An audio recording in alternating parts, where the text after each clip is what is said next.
जी अस्सलाम वालेकुम स्टूडेंट्स। उम्मीद है आप लोग खैरियत से होंगे। अच्छा स्टूडेंट्स, हम बस क्लास स्टार्ट करते हैं।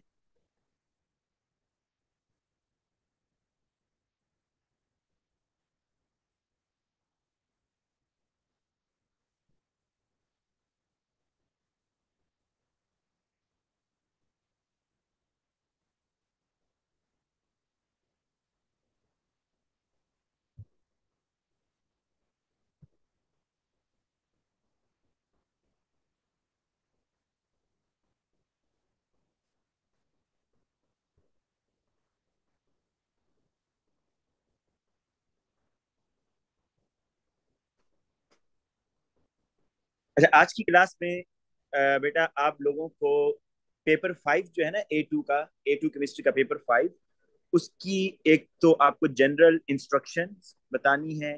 और कुछ ऐसे क्वेश्चंस हैं जो कि रिपीट हो रहे होते हैं, बार बार आते हैं, वो बेटा आप लोगों से डिस्कस करने हैं। और कुछ ग्राफ से रिलेटेड चीजें आप लोगों को डिस्कस करनी है। तो थोड़ा सा हम वेट कर लेते हैं ताकि स्टूडेंट्स हमें ज्वाइन कर लें। ठीक है, फिर हम स्टार्ट करते हैं।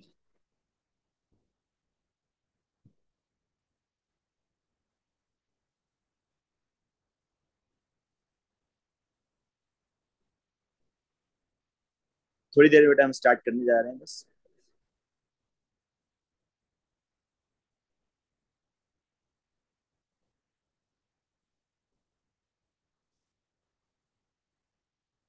जी बेटा, डेफिनेटली ये मैं इसको डिलीट थोड़ी करूंगा। ये जब यूट्यूब पे कर रहा हूँ तो ये यूट्यूब पर ही रहेगी। ठीक है, एक दो मिनट बेटा हम और वेट करते हैं। और आपको ये बता दूं, क्योंकि अभी ये सब ए टू के स्टूडेंट्स हैं, बेटा वीकेंड पर इंशाल्लाह संडे को मैं एनालिटिकल केमिस्ट्री का एक सेशन रखूंगा 10 o'clock। ठीक है, तो उसमें एनालिटिकल केमिस्ट्री के जो क्वेश्चंस हैं वो हम डिस्कस करेंगे। जो बच्चे मेरे साथ ग्रुप में ऐड हैं व्हाट्सएप ग्रुप में, उनसे मैं रिक्वेस्ट करूंगा कि वो मुझे कुछ वर्कशीट्स जो उनको मुश्किल क्वेश्चन लग रहे हैं वो लाजमी भेजें, ताकि फिर हम उसको डिस्कस कर लें। ठीक है, तो स्टार्ट करते हैं बेटा। मैं सिर्फ एक चीज कंफर्म कर लूं कि मैंने जो है ना लिंक भेज दिया है। Okay. जी, चलें जी बेटा। अच्छा, सबसे पहले मैं आपको बताऊं कि आज की क्लास में हमने क्या क्या चीजें डिस्कस करनी है। ठीक है, सबसे पहले तो बेसिक मैथमेटिकल स्किल्स कि आप जब आंसर लिखेंगे ना तो कितने सिग्निफिकेंट आंसर्स तक, कितने सिग्निफिकेंट फिगर्स तक आपने आंसर देना है। आप लोगों को अक्सर ये प्रॉब्लम होता है, पहली चीज। दूसरी चीज जो आज की क्लास में डिस्कस होगी वो ये कि बेटा आप लोगों ने जब ग्राफ की प्लॉटिंग करते हैं तो उसमें लाइन ऑफ बेस्ट फिट का क्या मतलब होता है, क्या जो कर्व्स होती हैं वो लाइन ऑफ बेस्ट फिट के अंदर शामिल होती हैं या नहीं होती, ये डिस्कस करना है। उसके बाद बेटा आपको कुछ मैंने ऑपरेटर्स दिखाने हैं कि कौन से सूटेबल ऑपरेटर्स और कौन सी डायग्राम्स हैं जो आपको बनानी होंगी। ठीक है, कौन सी डायग्राम्स हैं जो एग्जामिनर आपसे पूछ सकता है पेपर 5 के अंदर।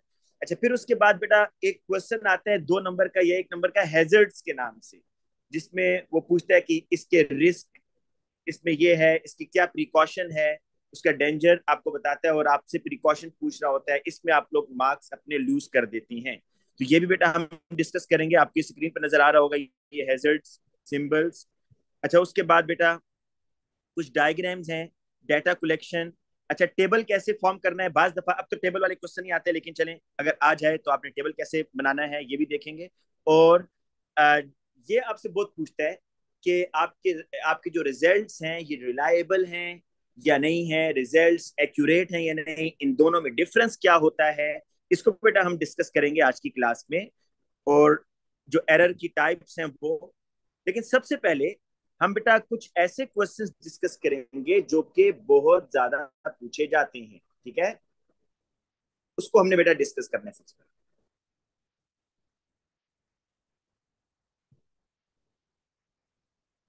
अच्छा जी, स्टार्ट करते हैं बेटा। ये स्क्रीन पर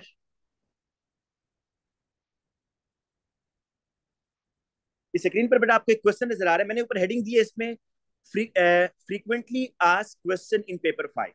अच्छा, दूसरी बात बेटा, ये इस क्लास का फायदा उस बच्चे को होगा जो एंड तक क्लास सुनेगा ना, क्योंकि मैंने काफी सारी चीजें हैं जो स्टेप बाय स्टेप बतानी है।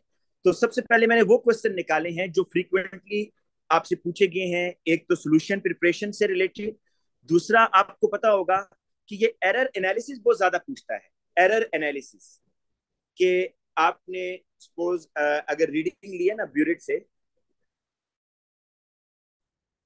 अगर आपने ब्यूरेट से बेटा रीडिंग लिया तो आपसे पूछेगा बताएं कि जी इसमें परसेंटेज एरर कितना आ रहा है, या अगर आपने यूज किया है मैस बैलेंस को तो वो उसका परसेंटेज एरर पूछता है, मेजरिंग सिलेंडर का आपसे पूछता है। तो ये जो परसेंटेज एरर है ये आपको कैसे निकालना है, और आपको किसी भी ऑपरेटर्स के बारे में उसकी अनसर्टेनिटी कैसे पता चलेगी, तो ये भी बेटा हम आज की क्लास में भी डिस्कस करेंगे। तो स्टार्ट करते हैं बेटा हम क्वेश्चन नंबर 1 से, जो कि बहुत ज्यादा पूछा जाता है। क्वेश्चन नंबर 1 ये है कि how would you prepare 250 cubic centimetre of 0.1 मोल पर cubic decimetre propanoic acid solution. ठीक है बेटा, ये आपने बनाना है।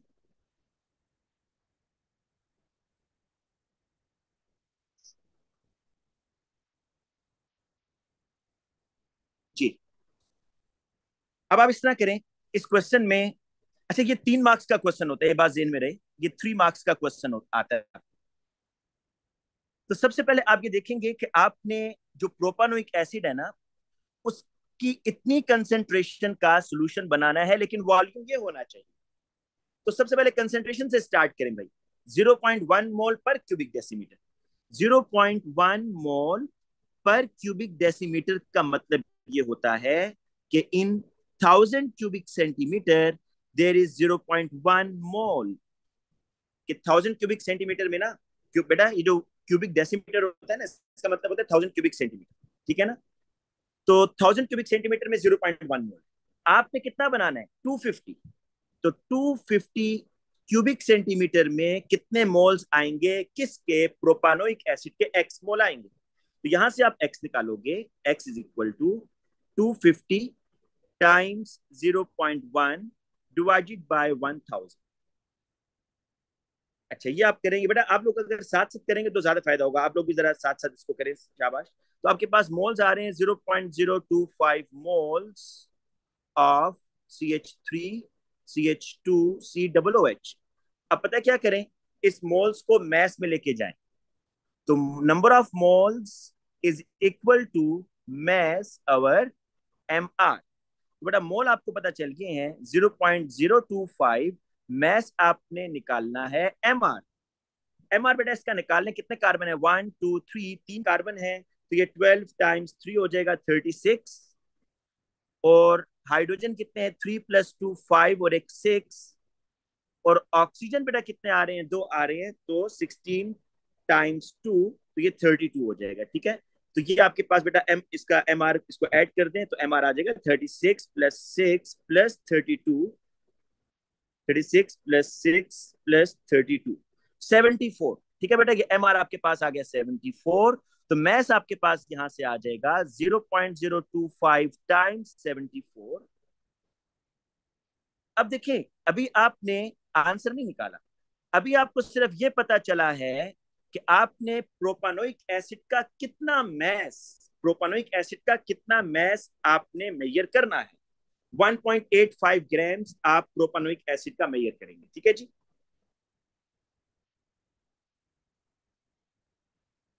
अच्छा, अब उसके बाद आपने कुछ यहाँ पर वर्डिंग में लिखता हूँ। स्टेप नंबर 1 आप ये कहेंगे स्टेप नंबर 1 में कि डिसॉल्व। ये वो क्वेश्चन है बेटा जो फ्रीक्वेंटली हर पेपर में वो पूछता है, इस तरह का एक क्वेश्चन। ठीक है? तो इसको मेथड समझ लें। लिखेंगे क्या? Dissolve 1.85 grams solid propanoic acid into. अच्छा, आपने टोटल बनाना है बेटा 250 क्यूबिक सेंटीमीटर ना। तो आपने पहले इसको 100 क्यूबिक सेंटीमीटर बीकर में डिसॉल्व करें, containing some distilled water, some distilled water। अच्छा, फिर क्या करेंगे? ये आपने 1.85 ऐसे बीकर में डाला जिसमें कुछ डिस्टिल वाटर भी था। फिर आप बेटा इसको स्टिर करेंगे, ठीक है, इसको अच्छे तरीके से स्टिर करने के बाद ताकि ये एसिड सॉलिड डिसॉल्व हो जाए, फिर आपने इसको ट्रांसफर करना है बीकर से। किस में? जब भी सोल्यूशन बनाते हैं, जब भी बेटा सोल्यूशन बनाते हैं तो यू नीड वॉल्यूमेट्रिक फ्लास्क। आपने लैब में काम किया होगा, आपको बेटा इस तरह की फ्लास्क से, इस तरह की फ्लास्क आपने वहां देखी होगी, लॉन्ग नेक फ्लास्क। जब भी सोल्यूशन बनाना हो ना तो इस तरह की फ्लास्क यूज करते हैं। तो फिर आप ये कहेंगे सेकंड स्टेप में कि transfer the solution, transfer the solution from beaker to 250 cubic centimetre volumetric flask. ठीक है, आपने इसको वॉल्यूमेट्रिक फ्लास्क में डाला। अच्छा, अब पता क्या होगा, जब आप बेटा बीकर से, जब आप बीकर से ना ये वॉल्यूम ट्रांसफर करेंगे ना इसमें, तो क्या ऐसा नहीं होगा कि कुछ ड्रॉप्स उस सॉल्यूशन के बीकर की वॉल्स पर लग जाएंगे? और ये प्रोबेबिलिटी है, ये चांस है कि आपका कुछ सॉल्यूट बीकर में ही रह जाएगा। तो इसलिए आपने ये करना है कि एक दफा इसको दोबारा रिंस करना है। बेटा आपके पास वहां होगी बॉटल डिस्टिल वाटर की, आप इसके अंदर दोबारा वाटर डालें, इस बीकर में, खाली बीकर में दोबारा वाटर डालें, इसको थोड़ा रिंस करें। तो इसलिए स्टेप नंबर 3 ये होगा कि the beaker rinse the beaker with distilled water। Distilled ये क्यों कर रहे हैं बेटा? इसलिए कर रहे हैं कि कुछ जो सॉल्यूट अगर यहां पर रह गया है तो वो मजीद डिस्टिल्ड वाटर आप इसमें डालेंगे बीकर में, उसको अच्छे तरीके से हिलाकर दोबारा वॉल्यूमेट्रिक फ्लास्क में डाल देंगे। And transfer this, and transfer this into volumetric flask. बेटा ये वॉल्यूमेट्रिक फ्लास्क का वर्ड लाजमी यूज करना है, जब भी सॉल्यूशन बनाएंगे वॉल्यूमेट्रिक फ्लास्क का वर्ड यूज करेंगे। अच्छा, अब देखें, आपने सपोज यहां तक डाल दिया ना, यहां पर एक आपको निशान सा नजर आ रहा होगा, ये इस तरह, इसका मतलब होता है 250। तो अब आप बेटा इसमें मजीद डिस्टिल वाटर डालेंगे until the total solution becomes 250। तो लास्ट इसमें आप ये बता देंगे, last point, add more distilled water, add more distilled water until the total volume becomes 250 cubic centimeter. This is the end. ये बेटा आपका पूरा क्वेश्चन हो गया है। ठीक है, ये 3 मार्क्स का क्वेश्चन है और आप ये बात ज़हन में रखें कि इस तरह के क्वेश्चन वो बार बार पूछता है। ठीक है, तो इसको फिर देख लें मैंने क्या बताया है। आपने एक सोल्यूशन बनाना था, कंसेंट्रेशन उसने दी हुई है, वॉल्यूम भी उसने आपको दिया हुआ है कि इतने वॉल्यूम का होना चाहिए। ठीक है, तो आपने पहला काम क्या किया बेटा, जरा स्टेप्स देख लें। पहला काम आपने क्या किया, उसमें पहला काम आपने ये किया है कि मैस निकाला है, मैस, कि आपको कितना मैस मेजर करना है प्रोपानोइक एसिड का। ठीक है, अच्छा बेटा, मैस निकालने के बाद, मैस फाइंड आउट करने के बाद फिर आपने क्या किया, फिर आपने उस मैस को बीकर में डाला, उस पर डिस्टिल वाटर डाला, उसको अच्छे तरीके से स्टिर किया, और स्टिर करने के बाद आपने उसको वॉल्यूमेट्रिक फ्लास्क में डाल दिया। आपको साइड पर मैंने एक डायग्राम भी बनाकर दिखाई है। जब ये वॉल्यूमेट्रिक फ्लास्क में आपने डाल दिया, फिर उसके बाद क्या होगा कि आपने बीकर को दोबारा रिंस करना है, क्योंकि बेटा कुछ जो है ना सॉल्यूट वो बीकर के अंदर रह जाता है, तो उसको आप दोबारा डिस्टिल वाटर से रिंस करेंगे और उस वाटर को भी वॉल्यूमेट्रिक फ्लास्क में डालेंगे, और फिर आपने वॉल्यूमेट्रिक फ्लास्क का टोटल सोल्यूशन कितना कर देना है, 250। अब आते हैं बेटा नेक्स्ट क्वेश्चन की तरफ। अच्छा, ये वो क्वेश्चन हैं जो फ्रीक्वेंटली आस्क्ड क्वेश्चंस, जो वो बार बार आपसे पूछता है। अब सेकंड टाइप के क्वेश्चन को देखें।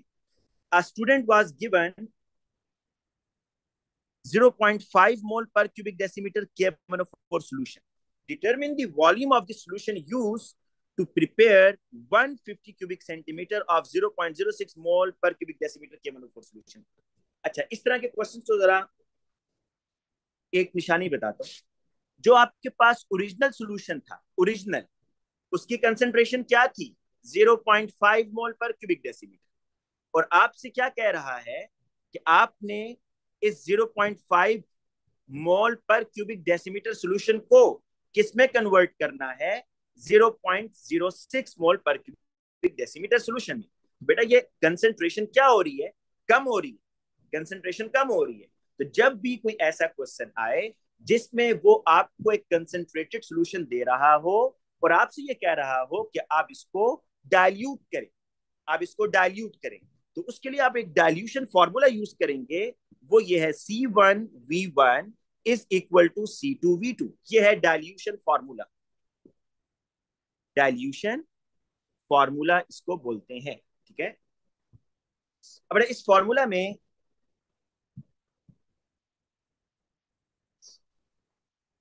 अच्छा, अब देखें आपके पास ना जो स्टॉक सॉल्यूशन है वो ये है। ये इसको ऐसे समझो कि ये KMnO4 था आपके पास इसमें, इसको, और इसकी कंसेंट्रेशन है 0.5 मोल पर क्यूबिक डेसिमीटर। आपने ना बेटा इस KMnO4 से सॉल्यूशन को डाइल्यूट करना है। वही इसमें से कितना वॉल्यूम निकालेंगे, कितना वॉल्यूम यहां से निकालेंगे, और फिर उसमें बेसिकली डाइल्यूशन कर रहे हैं ना, तो वाटर डालना होगा, डाइल्यूशन कर रहे हैं तो वाटर डालना होगा। तो आपको पहला काम ये करना है कि KMnO4 से कुछ सॉल्यूशन निकालना है। लेकिन यही तो क्वेश्चन है कि कितना वॉल्यूम आप KMnO4 के इस सॉल्यूशन से बाहर निकालेंगे और फिर उसमें वाटर ऐड करेंगे। तो ये है मेन क्वेश्चन। तो इसके लिए इस तरह करते हैं, सबसे पहला काम, ये जो C1V1 है ना, ये आपके पास गिवन है और ये आपके पास रिक्वायर्ड, इसको लिख लेते हैं गिवन, और इसके पास है रिक्वायर्ड। बट आप बनाना क्या चाहते हैं, 0.06 मोल कंसंट्रेशन का सोल्यूशन। कितना वॉल्यूम उसका होना चाहिए, 150। तो ये रिक्वायर्ड क्या है कि 0.06 मोल पर क्यूबिक डेसीमीटर कंसंट्रेशन का सोल्यूशन बनाना चाहते हैं। वॉल्यूम उसका होना चाहिए 150, और गिवन क्या है आपके पास, एक ऐसा सोल्यूशन जिसकी कंसंट्रेशन 0.5 है, लेकिन ये नहीं पता कि इसमें से कितना वॉल्यूम निकाले। तो V1 इज अननोन। बट अब इस तरह करेंगे, V1 यहां से निकाल लो, V1 is equal to 0.06 times 150 divided by 0.5। तो इसको जल्दी से सॉल्व करते हैं, 0.06 टाइम्स 150 डिवाइडेड बाय 0.5। बट आप लोग भी साथ साथ अगर सॉल्व करते रहेंगे तो आसानी होगी, देख ले कहीं गलती ना हो जाए। 18 क्यूबिक सेंटीमीटर। तो मुझे ये समझ आ गया कि बेटा इस सॉल्यूशन से, ये जो स्टॉक सॉल्यूशन नहीं था ये वाला, इससे मुझे कितना वॉल्यूम निकालना होगा with the help of burette, क्योंकि पिपेट तो 18 की नहीं होती ना, with the help of burette 18.00 cubic centimetre volume में से निकालूंगा और फिर उसमें वाटर ऐड करूंगा। देखिए ना, उसने पूछा डिटरमिन दी वॉल्यूम, कि कितना वॉल्यूम आपको निकालना है। तो आपने इसमें बेटा बताना ये होगा, मैं यहाँ वर्डिंग नहीं लिख रहा, कि आप इस तरह करेंगे। देखिए ये आपके पास था, अगर KMnO4, ये अगर KMnO4 था, तो आपने यहां से बेटा वॉल्यूम निकालना है कितना, 18 क्यूबिक सेंटीमीटर। 18 क्यूबिक सेंटीमीटर आप वॉल्यूम निकालेंगे, उसको बेटा आप किस में डाल देंगे, इन वॉल्यूमेट्रिक फ्लास्क, इन वॉल्यूमेट्रिक फ्लास्क। ये 18 क्यूबिक सेंटीमीटर आपने यहां डाला। फिर पता क्या करेंगे, टोटल सोल्यूशन कितना करना है भाई, टोटल 150 करना है। तो अब इसमें 150 माइनस 18, तो इसके अंदर अब आप ये करोगे 132 क्यूबिक सेंटीमीटर, 132 क्यूबिक सेंटीमीटर इसके अंदर वाटर ऐड करोगे, ताकि ये टोटल सोल्यूशन कितना हो जाए आपका, 150 हो जाए। ठीक है, तो ये इसमें तरीका आप करेंगे। अच्छा, इसी तरह का एक और क्वेश्चन है, मैं आपको रिकमेंड करूंगा ये आप लोग करेंगे, तो इसके स्टेप्स भी लिखें, बिल्कुल सेम है, ये आप लोगों के लिए किया ताकि ये जो दो क्वेश्चन मैंने किए हैं, तीसरा क्वेश्चन आप लोग खुद करें। शाबाश बेटा, आप लोगों के पास 1-2 मिनट है, जल्दी से इसको सॉल्व करें, फिर मैं आपको वैल्यूज बता दूंगा। हो जाएगा बेटा, ये कोई मुश्किल नहीं है।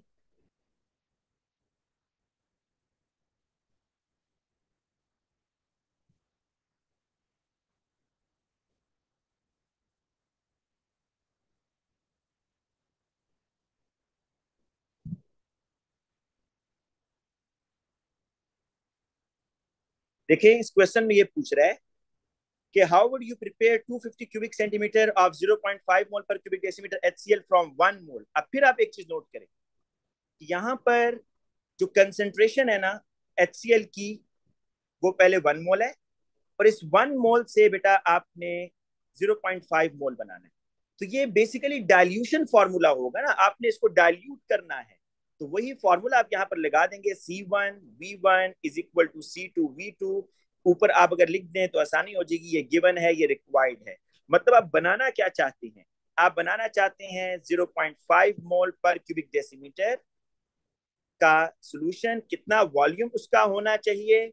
उसका वॉल्यूम होना चाहिए 250। और आपके पास है क्या चीज, गिवन क्या है आपके पास? आपके पास बेटा जो कंसंट्रेशन है वो 1 मोल है, और वॉल्यूम आपको नहीं पता कि मैं इसमें से कितना वॉल्यूम निकालूं। तो ये आपने करना है 0.50 टाइम्स 250 डिवाइडेड बाय 1।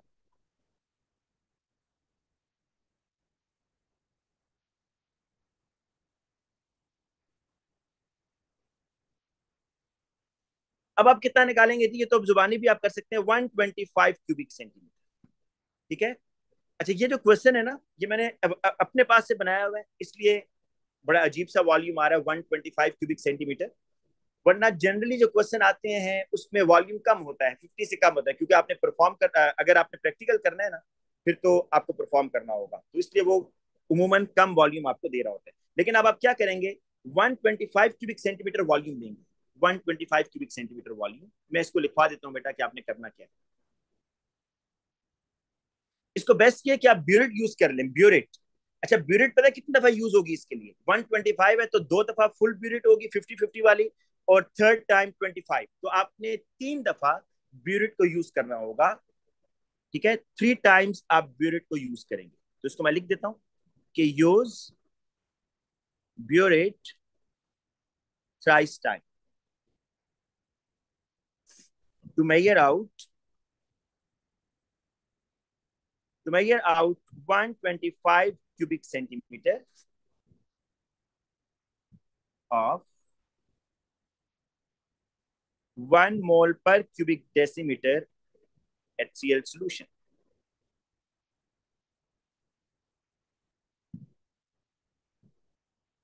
into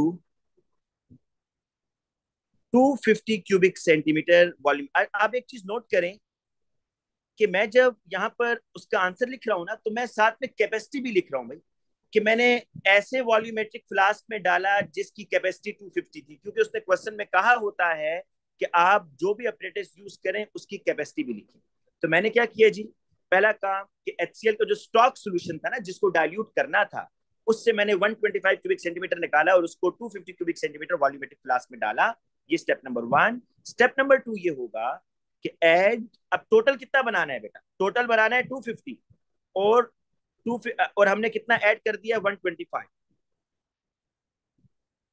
तो 125 आपने मजीद डालना है, add 125 cubic centimetre distilled water, distilled water into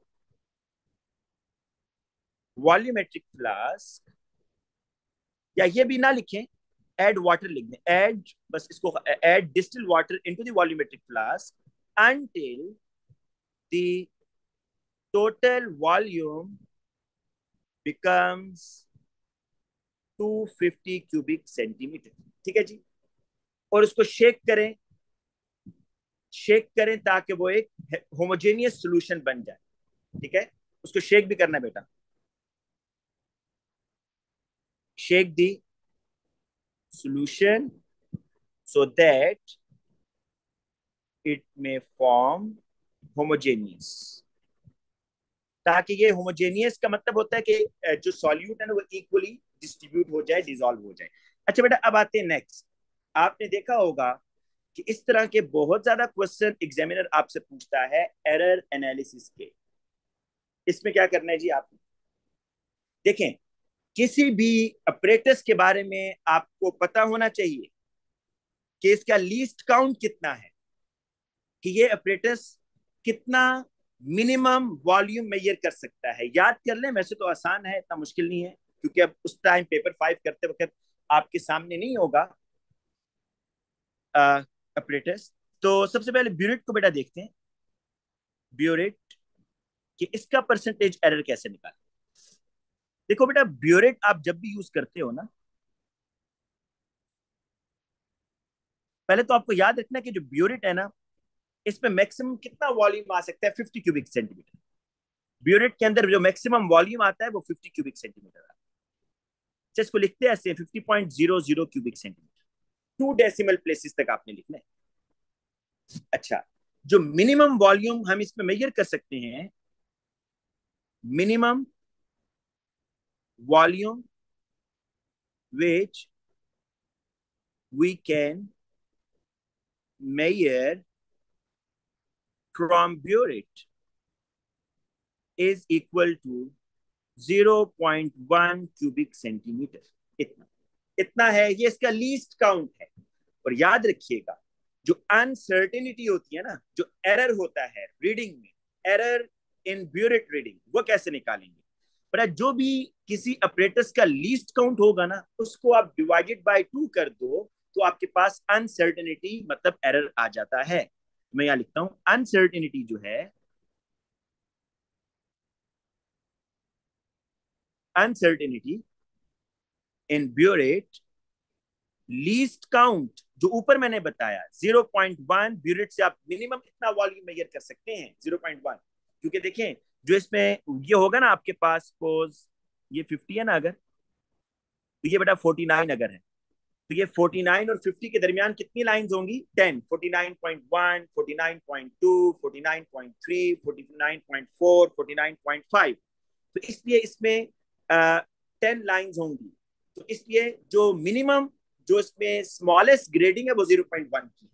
लेकिन अनसर्टिनिटी निकालने के लिए लीस्ट काउंट को डिवाइडेड बाय 2, ये ब्यूरेट के लिए, हर एक के लिए बेटा, हर एक के लिए, कि जब भी आपने अनसर्टिनिटी निकालनी है तो जो लीस्ट काउंट होगा उसको डिवाइड बाय 2 कर देंगे। तो अब आपके पास जो आंसर आ रहा है वो आ रहा है 0.05। ये है आपके पास अनसर्टिनिटी। अच्छा, ये प्लस माइनस दोनों में आ सकता है बेटा, ये प्लस माइनस दोनों में आ सकते हैं, ठीक है। मतलब प्लस माइनस जो मैं कह रहा हूं, मतलब ये इतनी रीडिंग आप ज्यादा भी मेजर कर सकते हैं, इतनी रीडिंग आप कम भी मेजर कर सकते हैं। अनसर्टिनिटी का यही मतलब है ना, कि आपने कोई रीडिंग अगर नोट की है ना, तो उसमें आप कंफर्म नहीं है, आप कहेंगे यार ये प्लस 0.05 या माइनस 0.05 हो सकती है, ठीक है। अच्छा, उसकी रीजन मैं आपको बता सकता हूँ कि ये अगर आपके पास है ना सपोज 49.1, और ये बेटा आपके पास है 49.2, इस तरह हो सकता है ना कि आपका वॉल्यूम इन दोनों के दरमियान आ जाए, तब अनसर्टिनिटी आती है ना, कि ना आपका वॉल्यूम 49.1 पर आ रहा है, ना 49.2 पर आ रहा है, बल्कि इसके दरमियान आ रहा है, फिर आप इसमें अनसर्टिनिटी कहेंगे। अच्छा, अब परसेंटेज एरर निकालते कैसे हैं बेटा? पर इसको निकालने का तरीका ये होता है कि आपने जब भी ब्यूरेट यूज करते हैं, आप जब भी ब्यूरेट यूज करते हैं, तो आपको पता होगा, आप एक उसकी इनिशियल वॉल्यूम नोट करते हैं। इनिशियल वॉल्यूम याद रखिएगा, जब भी ब्यूरेट से रीडिंग लेते हैं 2 डेसिमल प्लेसेस तक, ठीक है। सपोज इनिशियल वॉल्यूम था 10.00 क्यूबिक सेंटीमीटर। जो फाइनल वॉल्यूम आपने मेजर किया वो आ रहा है बेटा आपके पास 25.00 क्यूबिक सेंटीमीटर। तो जो चेंज इन वॉल्यूम है, या जो वॉल्यूम ऑफ टाइटर है, मतलब जितना वॉल्यूम यूज हुआ ब्यूरेट से, वो यहां पर कितना आ जाएगा? 15.00 क्यूबिक सेंटीमीटर। अब टोटल वॉल्यूम आपने कितना मेजर किया? 15। टोटल वॉल्यूम कितना मेजर किया? 15। ये बात याद रखिएगा, जो टोटल वॉल्यूम मेजर हुआ है, मतलब डिफरेंस जो है, वो 15 है। परसेंटेज एरर ऐसे निकालना है, परसेंटेज एरर, बेटा आपने ब्यूरेट को यूज किया 2 दफा ना, एक दफा यूज किया तो यहाँ एरर आया होगा ना 0.05 का, यहाँ भी एरर आया होगा। फिर आपने जब फाइनल वॉल्यूम लिया तो यहाँ पर भी एरर आया होगा। तो बेसिकली आपके पास 2 एरर्स आ रहे हैं, 2 दफा एरर्स आ रहे हैं, 2 दफा। तो ये जो 0.05 होगा ना, ये जो ब्यूरेट का एरर है, ये एक दफा आया होगा इनिशियल रीडिंग लेते वक्त, एक दफा आया होगा फाइनल रीडिंग लेते वक्त। तो इसलिए आप इसको मल्टीप्लाई बाय 2 करना नहीं भूलोगे, मल्टीप्लाई बाय 2 करोगे, और टोटल वॉल्यूम जितना आपने मेजर किया उसको बेटा नीचे लिखकर आप इसकी परसेंटेज एरर बता दोगे। 0.05 टाइम्स 2 डिवाइडेड बाय 15, तो ये आ रहा है आपके पास 0.00, मतलब 6.67 टाइम्स 10⁻⁻3, ठीक है। इतना परसेंटेज एरर आ रहा है। अच्छा जी, इसी तरह और भी है। आपने अगर अच्छा पिपिट जो होता है ना बेटा, पिपिट, पिपिट में आपने देखा होगा। अच्छा पिपिट को यूज, आपने प्रैक्टिकल तो नहीं करना, चले उसमें ये इस चीज का ध्यान रखते हैं कि उसमें बबल्स ना आ जाए जब आप वॉल्यूम मेजर कर रहे होते हैं। लेकिन जब आप पिपिट यूज करते हैं,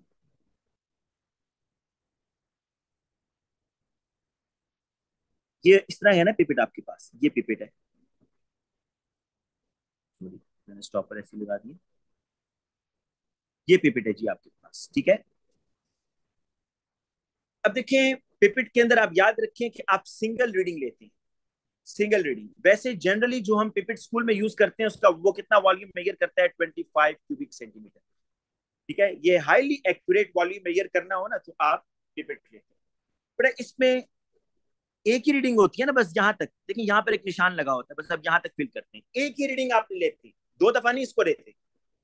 जिस तरह ब्यूरेट में तो पहले इनिशियल रीडिंग, फाइनल रीडिंग, यहाँ पर तो नीचे को ही आपको रीडिंग नहीं लेनी पड़ती, सिर्फ ऊपर आप देखते हैं कि वॉल्यूम ऊपर तक पहुंच गया है या नहीं पहुंचा, यहाँ तक तो एक रीडिंग आप लेते हैं। इसका जो परसेंटेज एरर होगा, अच्छा ये जो बेटा पिपिट है ना,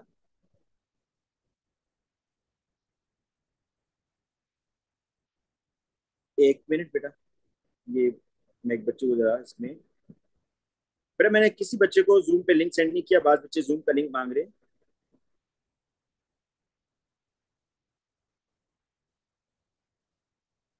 अच्छा, अब बेटा ये जो आपके पास पिपिट होता है, पिपिट की जो अनसर्टेनिटी है ये आपको क्वेश्चन में गिवन होगी, ठीक है, क्योंकि जो डिफरेंट वॉल्यूम वाले पिपेट हैं हर एक की डिफरेंट होती है। सपोज मैं यहाँ पर एज्यूम कर लेता हूँ कि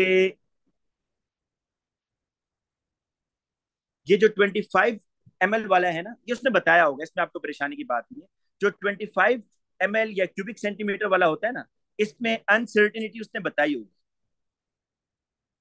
मतलब जो एरर है उसने बताया होगा 0.006। मैं लिखूंगा 0.006 टाइम्स 1 डिवाइडेड बाय जितना वॉल्यूम में मैंने मेजर किया है उससे डिवाइड कर दूंगा, ठीक है। तो नीचे वो वॉल्यूम आएगा जो आपने मेजर किया है, ठीक है, और इसमें टाइम्स 1 करेंगे, टाइम्स 2 नहीं करेंगे। मैस बैलेंस देख लें, जो आप मैस को मेजर करते हैं वहां पर ही बेटा देखें। अच्छा बाज दफा आपको जो मेजरिंग बैलेंस दिया जाता है ना, उसमें उसने बताया होता है कि ये बैलेंस 2 डेसिमल प्लेस तक मेजर कर सकता है। अब जरा एक मिनट, एक बात गौर से सुनने वाली है। ये आपका मेजरिंग बैलेंस है और एग्जामिनर आपको बता रहा है कि it can measure up to 2 decimal places, ये 2 डेसिमल प्लेसेस तक मेजर कर सकता है। तो भाई अब एरर आपने निकालना है, इसी को देखकर इसी से आप एरर निकालेंगे कैसे। 2 डेसिमल प्लेस तक ये मिनिमम वॉल्यूम मेजर कर सकते हैं उसने, मतलब लीस्ट काउंट आपको बता दिए। इस बात का मतलब ये है कि least count of this balance is 2 decimal place तक, मतलब 0.01। ये बेटा इसका लीस्ट काउंट हो गया, ठीक है। अगर वो कहते जी कि ये 3 डेसिमल प्लेसेस तक मेजर कर सकता है, तो फिर मैंने क्या लिखना था, अगर थ्री डेसिमल प्लेसेस तक ये बैलेंस मेजर कर सकता है तो फिर वो लीस्ट काउंट ये होगा 0.001, मतलब 3 डेसिमल प्लेसेस तक ये मेजर कर रहा है। तो अब क्वेश्चन के अंदर आप देखेंगे कि मेजरिंग जो बैलेंस है उसमें वो आपको अनसर्टिनिटी तो नहीं बताएगा, लेकिन आपको ये बता देगा कि ये बैलेंस इतने डेसिमल प्लेसेस तक मैथ्स को मेजर कर सकता है। तो आप क्या क्या करेंगे, आप बेटा इसको जो लीस्ट काउंट है 0.01 डिवाइडेड बाय 2 करेंगे तो आपके पास अनसर्टिनिटी आ जाएगी, ये आ जाएगा 0.005। ये आपके पास आ गई है अनसर्टिनिटी या एरर, ठीक है। अब यहां पर भी ये होता है, देखिए जब भी आप बैलेंस यूज करते हैं तो जनरली आप पहले इस तरह करते हैं, mass of empty, mass of empty container, ये लेते हैं जी आप। सपोज ये आ रहा है आपके पास, जो भी आ रहा है इसका मैस। फिर आप लेते हैं जी mass of container plus solid. अब देखो आपने यहां पर 2 दफा मैस को मेजर किया, आपने यहाँ पर 2 दफा मैथ्स को मेजर किया है, ठीक है। तो अब आपने इसका परसेंटेज एरर कैसे निकालना होगा? परसेंटेज एरर ऐसे निकालना है कि जो अनसर्टिनिटी है ये 0.005 टाइम्स 2, क्योंकि खाली कंटेनर का मैस और सॉलिड के पास, और टोटल मैस जो आपने मेजर किया है, टोटल मैस जो आपने मेजर किया होगा, मतलब कोई सॉल्ट है, सपोज आपने 40 ग्राम सॉल्ट मेजर किया, सपोज करते हैं आपने इस बीकर में 40 ग्राम जो है ना NaOH डाला था, 40 ग्राम, तो आप फिर टोटल मैस की जगह 40 लिख देंगे, तो जितना मैस आपने मेजर किया होगा डिवाइड बाय वो कर देंगे, ठीक है। अच्छा, इसी तरीके से बेटा याद रखिए, ये जो थर्मोमीटर होता है ना, थर्मोमीटर, इसके अंदर भी आपका जो एरर होगा ना, वैसे थर्मोमीटर आपने लेबोरेटरी में यूज किया हुआ है, इसमें आप जो मिनिमम टेम्परेचर फाइंड आउट कर सकते हैं वो 0.1 डिग्री, 0.1 डिग्री, ठीक है, मतलब 30 डिग्री, 30.1 डिग्री, 30.2 डिग्री। तो थर्मोमीटर में भी यही होगा कि मिनिमम आप 0.1 डिग्री मेजर कर सकते हैं, तो उसको डिवाइड बाय 2 करेंगे तो 0.1, उसको डिवाइड बाय 2 करें 0.05 आ जाएगा, तो ये एरर हो जाएगा। और थर्मोमीटर जस्ट लाइक अ burette, initial temperature final temperature times 2 करेंगे डिवाइडेड बाय टोटल। तो बेटा अब हम आते हैं अपने नोट्स के ऊपर जो मैंने आपसे डिस्कस करने हैं।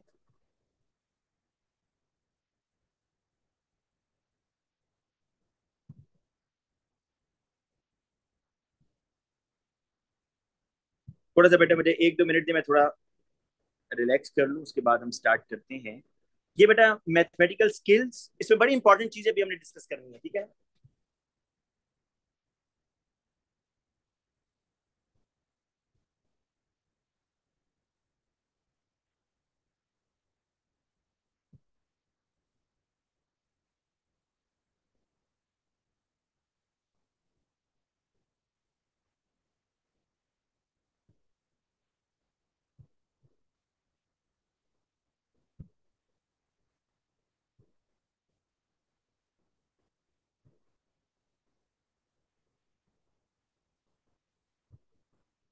अच्छा जी स्टूडेंट्स, आगे चलते हैं अब हम।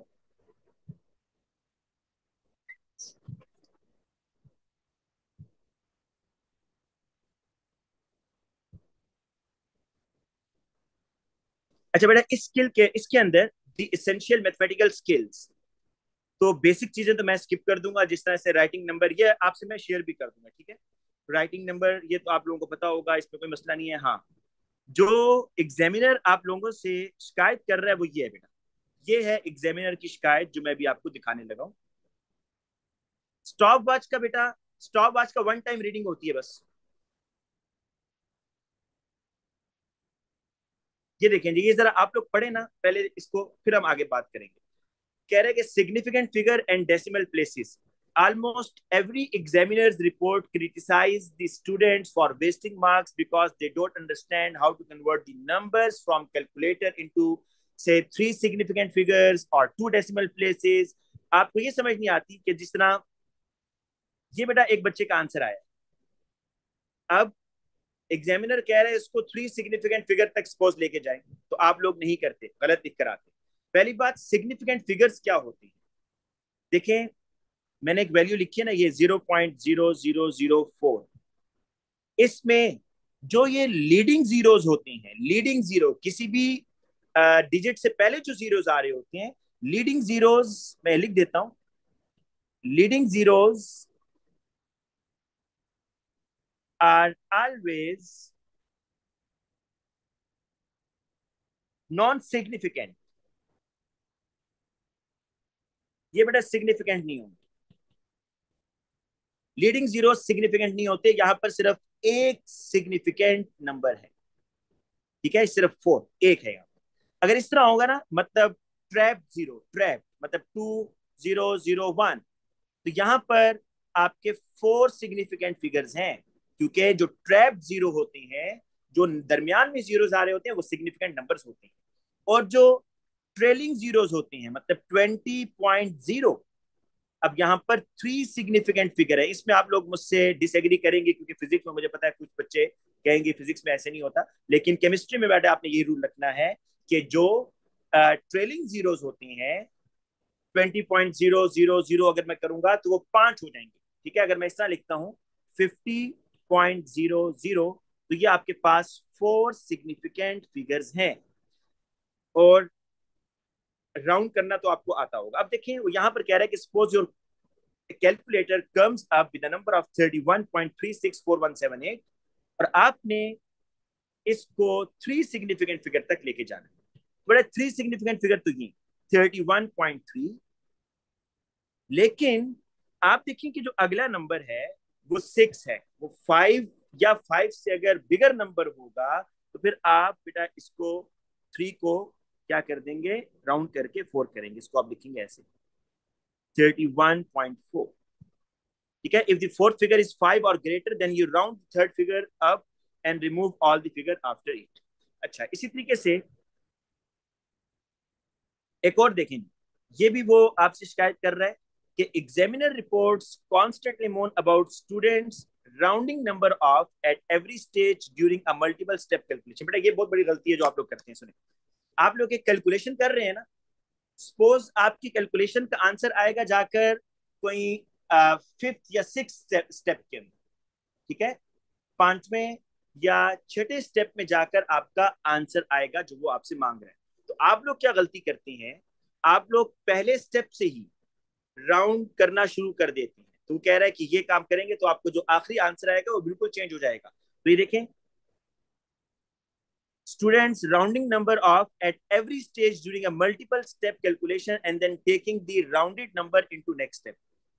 By the time you get to end of the calculation, the overall effect of all this rounding can be to make your final answer slightly different from the one in the mark scheme and therefore wrong. इसलिए आज के बाद आपने जो round करना होगा वो सिर्फ अपने फाइनल आंसर को करना होगा। ठीक है, ड्यूरिंग द कैलकुलेशन आप राउंड नहीं करेंगे। अच्छा, एक और क्वेश्चन जो बच्चे बहुत ज्यादा पूछते हैं वो ये यहाँ पर बेटा क्वेश्चन लिखा हुआ है, ये जरा पढ़ लेंगे आप। ये what if question does not tell you to give your answer to 3 significant figure or whatever। अक्सर बच्चों का ये क्वेश्चन होता है कि भाई क्वेश्चन में बताया ही नहीं है कि कितने सिग्निफिकेंट फिगर तक आंसर देना है, तो हमें क्या पता चला कि 2 तक आंसर दें, 3 सिग्निफिकेंट फिगर तक आंसर दें या 4 तक। तो बेटा आपके क्वेश्चन में जो डाटा होगा, आपने ये देखना होगा कि आपके क्वेश्चन में जो डाटा है उसमें मिनिमम कितने सिग्निफिकेंट फिगर यूज हो रहे हैं, कितने मिनिमम सिग्निफिकेंट फिगर यूज हो रहे हैं। सपोज आपके पास जो डाटा है ना वो 25 आ रहा है, 27.5 आ रहा है, 0.316 आ रहा है। तो अब जो इसमें लीस्ट एक्यूरेट है, कह रहा है your least accurate number is 25। देखो ना, इसमें 2 सिग्निफिकेंट फिगर है ना, बाकी में तो 3 3 है। तो जो लीस्ट एक्यूरेट या जिसमें मिनिमम सिग्निफिकेंट फिगर्स होंगे, आप उसके अकॉर्डिंग आंसर देंगे। तो अब वो ये कह रहा है, तो आपने जो अपना आंसर देना होगा ना, which only quoted to 2 significant figure, आप अपना आंसर 2 सिग्निफिकेंट फिगर तक देंगे। Your answer can not be any more accurate than that. अच्छा, दूसरी तरफ वो मिसाल के तौर पर अगर उसने यहाँ पर भी 25.0 लिखा होता ना, तो फिर बेटा आप अपना आंसर 3 सिग्निफिकेंट फिगर तक दे सकते थे। ठीक है बेटा, ये एक बड़ी ही इंपॉर्टेंट चीज थी जो मैंने आपसे डिस्कस कर लिया। अब आ जाए कन्वर्टिंग यूनिट, बच्चों वाली चीजें हैं, ये आपको बेटा खुद देखनी है, बाद में देख लीजिएगा इसको कि अगर आपने स्मॉलर यूनिट से बिगर यूनिट पे जाना है तो डिवाइड, बिगर यूनिट से स्मॉलर यूनिट पे जाना है तो मल्टीप्लाई करना होगा। ठीक है, ये अक्सर पूछता है सेकंड्स टू मिनट्स और मिनट्स से आवर्स। तो आपको अगर सेकंड से आवर्स तक जाना है तो आप डिवाइड बाय 3600 करेंगे। और सेम उसने मैथ्स ग्राम्स को टन्स में लेके गया हुआ है। रेशियो भी बेटा आप लोगों को आती होगी कि कोई भी जो मॉलिक्यूलर फार्मूला है उसमें रेशियो क्या होती है, तो इस चीजों को मैं स्किप कर रहा हूँ। स्टैंडर्ड फॉर्म में लिखना आप लोगों को बिल्कुल बेसिक चीज है, ये आप लोग बाद में खुद देख लीजिएगा। हाँ, how to draw the graphs, ये है जी। पहली बात, आप लोग ग्राफ बनाने में जो गलती करते हैं, जो बेटा उसने रिकमेंड किया हुआ है ना ग्राफ बनाने में, एग्जामिनर आपको ये कहता है कि आप पेंसिल से ग्राफ बनाएं, पेंसिल से। ठीक है, और जो पेंसिल है वो आपकी शार्प होनी चाहिए, शार्प पेंसिल। अच्छा, उसके साथ एक ट्रांसपेरेंट रूलर आपके पास होना चाहिए, ट्रांसपेरेंट रूलर। और क्योंकि बाज दफा ग्राफ में आपको देखना पड़ता है ना, तो ट्रांसपेरेंट रूलर होना चाहिए, शार्प पेंसिल आपके पास होनी चाहिए। अच्छा, इसके साथ अब ग्राफ बनाने में पहली चीज जो है वो variables, dependent variable and independent variable. इसको जरा बेटा समझते हैं कि ये डिपेंडेंट और इनडिपेंडेंट वेरिएबल क्या चीज है।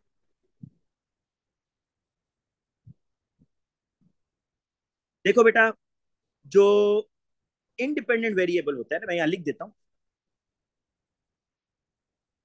ये भी बेसिक चीजें हैं, वैसे आप लोगों ने फिजिक्स में बहुत डिटेल में पढ़ी होंगी। इंडिपेंडेंट वेरिएबल ये वो वेरिएबल होता है जिसको हम मेजर कर रहे होते हैं, जिसको हम मेजर करते हैं, वही measure during the experiment, measure during the experiment. और दूसरा बेटा होता, sorry sorry sorry sorry, dependent variable, dependent variable जिसको हम मेजर करते हैं ड्यूरिंग द एक्सपेरिमेंट। ठीक है भाई, डिपेंडेंट वेरिएबल जो है, मैं भी इसकी एग्जांपल दूंगा, क्लियर हो जाएगा। इंडिपेंडेंट वेरिएबल क्या होता है, जिसको हम चेंज करते हैं, इंडिपेंडेंट वेरिएबल इसको हम चेंज करते हैं during the experiment, we change during the experiment. Example के तौर पर देखें, ये भी बात समझ आ गई। हम रेट ऑफ रिएक्शन को पढ़ रहे हैं, रेट ऑफ रिएक्शन, ठीक है, और मैं बेटा कंसेंट्रेशन को चेंज कर रहा हूं, चेंज इन कंसेंट्रेशन, कंसेंट्रेशन को चेंज कर रहा हूं और रेट ऑफ रिएक्शन चेंज हो रहा है। तो इसके अंदर बेटा ये जो कंसेंट्रेशन है ना, ये जो कंसेंट्रेशन है, ये आपका इंडिपेंडेंट है, इंडिपेंडेंट वेरिएबल। और जो रेट ऑफ रिएक्शन है, ये आपका डिपेंडेंट वेरिएबल है, मतलब रेट डिपेंड कर रहा है कंसेंट्रेशन पर। मैं जितनी ज्यादा कंसेंट्रेशन दूंगा, जितनी ज्यादा कंसेंट्रेशन यूज करूंगा, रेट ऑफ रिएक्शन उतना फास्ट होगा, जितनी कंसेंट्रेशन को कम करूंगा, रेट ऑफ रिएक्शन उतना स्लो होगा। तो rate of reaction is dependent और जो कंसेंट्रेशन है वो आपकी इंडिपेंडेंट है। तो याद रखिएगा, जो डिपेंडेंट वेरिएबल होता है ना, डिपेंडेंट, डिपेंडेंट वेरिएबल आपने हमेशा वाई एक्सिस पर बनाना है, वाई एक्सिस। और जो इंडिपेंडेंट वेरिएबल होगा वो आप बेटा हमेशा एक्स एक्सिस पर, नीचे भी ग्राफ में आपको क्लियर हो जाएगा। अच्छा, बाज ऐसे वेरिएबल्स होते हैं जो कंट्रोल्ड वेरिएबल होते हैं। फॉर एग्जांपल, आप जब ये रेट ऑफ रिएक्शन और कंसंट्रेशन को डिस्कस कर रहे हैं, स्टडी कर रहे हैं, तो इसमें जो रिमेनिंग फैक्टर्स होंगे, जो अदर फैक्टर्स होंगे, जिस तरह के टेम्परेचर, जिस तरह के सरफेस एरिया, जिस तरह के वॉल्यूम, वो आप कांस्टेंट रखेंगे ना, उसको चेंज नहीं करेंगे। ठीक है, तो ऐसे फैक्टर्स जिसको हम चेंज नहीं करते, जिसको हम सेम रखते हैं, उनको बोलते हैं कंट्रोल्ड वेरिएबल। तो ये तीन चीजें हो गई, एक डिपेंडेंट वेरिएबल, इंडिपेंडेंट वेरिएबल और कंट्रोल वेरिएबल। कंट्रोल वेरिएबल को आप कांस्टेंट रखते हैं। अच्छा बेटा, इसमें कुछ ग्राफ तो आपके काम के नहीं होंगे, मतलब बार चार्ट मैंने नहीं देखा अभी कभी उसने दिया हो, पाई चार्ट मैंने नहीं देखा उसने कभी दिया हो, इस तरह का इतना स्कैटर्ड ग्राफ भी नहीं। तो ज्यादातर वो आपको लाइन ग्राफ दे रहा होता है बेटा, ये लाइन ग्राफ। तो लाइन ग्राफ को हम देखते हैं, ये देखें, यहाँ पर dependent variable always on Y axis, और जो इंडिपेंडेंट वेरिएबल होगा उसको आपने हमेशा एक्स एक्सिस पर रखना है, पहली बात। दूसरी बात कि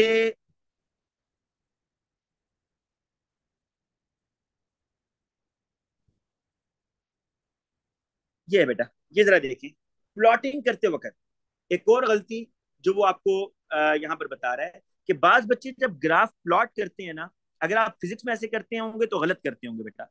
कभी भी इस तरह का सर्कल डॉट ना ड्रॉ करें। बताएं, आप लोग डॉट ड्रॉ करते हैं बेटा, जरा बताइएगा, मैं ये आपके कमेंट्स भी देख रहा हूँ। आप लोग जब ग्राफ ड्रॉ कर रहे होते हैं तो क्या ये डॉट इस तरह के बनाते हैं ग्राफ पर, या आप लोग इस तरह का क्रॉस या प्लस का साइन डालते हैं? तो एग्जामिनर ये कहता है बेटा बोथ नहीं ना, बोथ नहीं।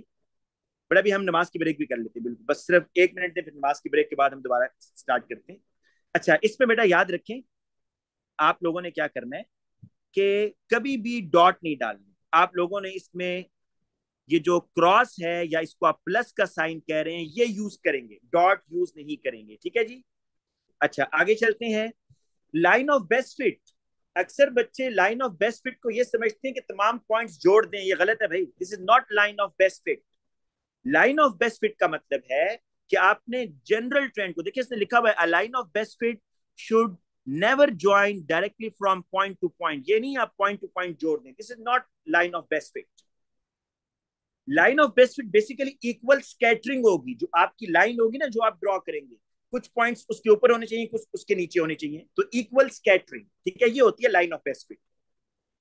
अच्छा, इसी तरीके से ये भी बेटा गलत है। नेक्स्ट जरा देखिए, नेक्स्ट जरा देखिएगा, ये भी गलत है भाई। उसने क्या किया इसमें कि जो पहला पॉइंट है ना ये वाला, और जो आखिरी पॉइंट है बस इसको जोड़ दिया। इस तरह नहीं करना भाई, ये भी गलत है। Line of best fit should not join only the first and last data point.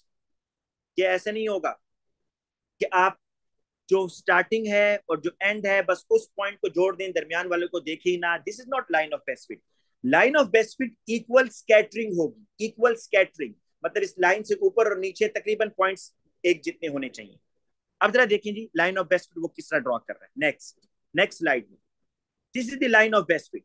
इसमें आप देख सकते हैं ये थोड़ा सा नीचे है, ये थोड़ा सा ऊपर है, ये बिल्कुल ऊपर आ रहा है, ये नीचे है, ये ऊपर आ रहा है, ये भी ऊपर आ रहा है। तो ये इक्वल स्कैटरिंग हो रही है बेटा। स्कैटरिंग, आपने लाइन ऐसे ड्रॉ करनी है, देखिए, a line of best fit should show a general trend of all the data points. There should be roughly an equal number of data points above and below the line of best fit. ठीक है।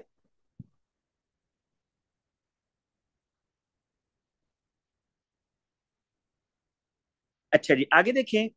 ये इस तरह का graph ऐसे बहुत कम मैंने देखा, कभी इस तरह का आया नहीं है। तो इसमें भी आपने इक्वल स्कैटरिंग करनी है। देखिए उसने कितनी जबरदस्त जो लाइन ऑफ बेस्ट फिट यहाँ ड्रॉ किया, और इक्वल स्कैटरिंग है। इस लाइन से ऊपर नीचे आप देखेंगे आपको स्कैटरिंग इक्वल नजर आ रही है, ठीक है। ये तो एनॉमली है, जो सबसे अवे जा रहा होगा वो आपकी एनॉमली होगी।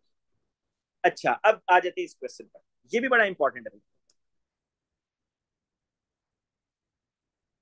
बेटा। ये देखें इसमें, अब ये वॉल्यूम ऑफ हाइड्रोजन है ना, वॉल्यूम ऑफ हाइड्रोजन और टाइम। बेटा अब एक टाइम के बाद तो हाइड्रोजन गैस मजीद नहीं बनेगी, तो रिएक्शन स्टॉप होगा। तो ये आपके पॉइंट्स आ रहे हैं, ये प्लॉटिंग हुई है। लेकिन जो बच्चे ने line of best fit draw किया है वो ये किया भाई, ये बेटा एग्जामिनर रिपोर्ट है, ये उसने बना कर दिया हुआ है, ठीक है। तो इसलिए आप जरा देखें, इस तरह की जो लाइन ऑफ बेस्ट फिट होगी वो बिल्कुल गलत होगी। और आज के बाद ये भी आप याद रखें, जो कर्व होती है ना, कर्व, उसको भी आप लाइन ऑफ बेस्ट फिट कहते हैं, ठीक है ना। Line of best fit, line of best fit ये भी है जो अभी हम ऊपर डिस्कस कर रहे थे, this is line of best fit. ये लाइन ऑफ बेस्ट फिट है। इसी तरीके से जो कर्व होगी उसको भी आप लाइन ऑफ बेस्ट फिट में ही कंसिडर करते हैं। अब बेटा देखिए, ये तो गलत हो गया ना, ये तो लाइन ऑफ बेस्ट फिट नहीं है। लाइन ऑफ बेस्ट फिट ये होगी, this is the line of best fit.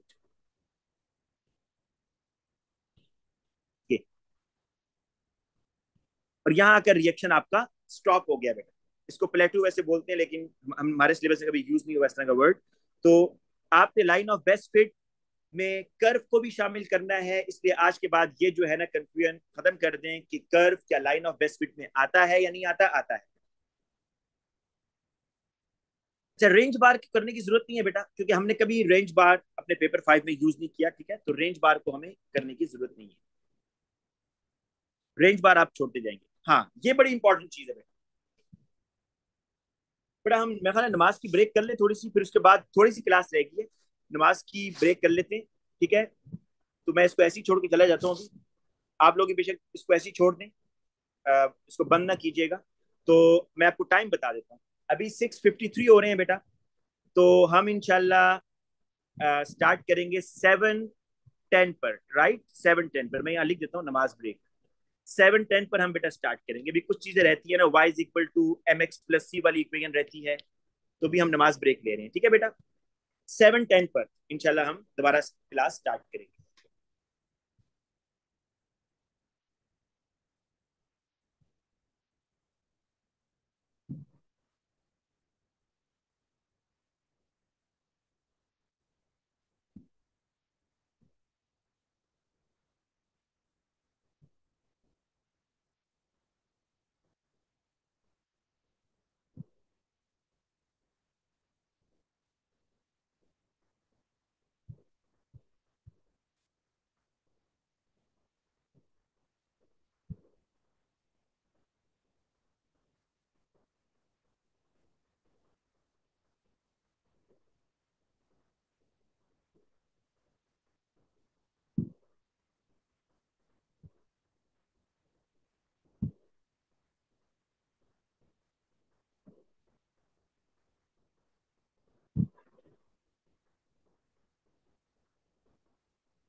अच्छा जी स्टूडेंट्स, अस्सलाम वालेकुम। हम दोबारा स्टार्ट करते हैं क्लास।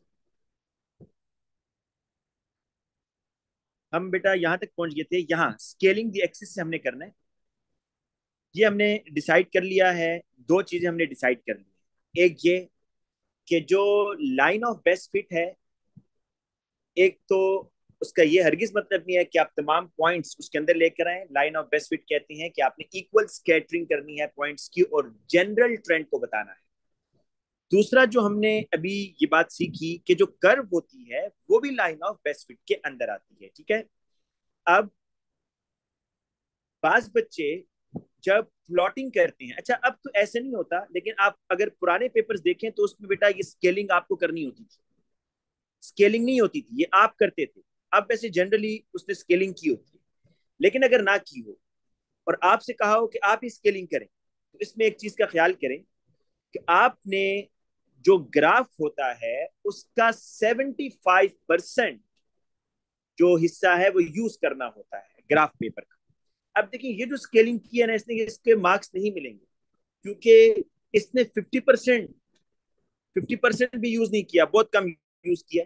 तो इसलिए यहाँ कौन कौन से पॉइंट्स आपको जेन में रखने हैं। दी होल ग्राफ, यहाँ जो क्यों ये गलत है कि the whole graph is contained in a small area, छोटे से एरिया में उसने बनाया है।